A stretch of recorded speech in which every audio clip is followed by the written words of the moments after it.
DJ Maphorisa's survival story. If you've been wondering why your favorite duo has gone MIA, then it is with deep concern we inform you that they survived our hit.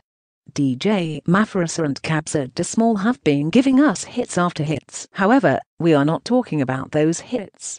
Our collaborators report that the two musos had a hit ordered against them on the 8th of February as they dodged a hail of bullets. On that Monday night, 2 gunmen fired at the DJ tour bus in East Strand, injuring occupants inside the bus. The publication revealed that policemen confirmed the incident and said the suspected gunmen were driving a car. They paint the incidents as such: the car opened fire at the bus from the back, and then went on to shoot at it from the front, then sped off. 2 of the artists injured during the attack are hospitalized and in ICU at the Union Hospital in Alberton.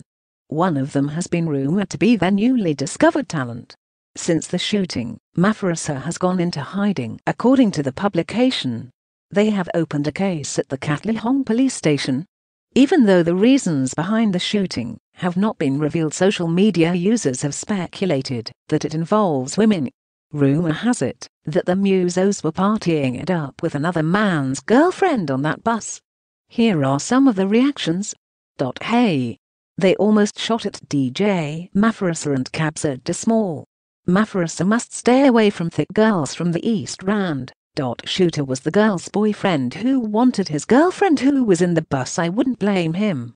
Celebrities must learn to leave people swimming. There are dangerous people out there, and just because you are famous doesn't make you untouchable. I just wish all these DJs can just learn from coffee.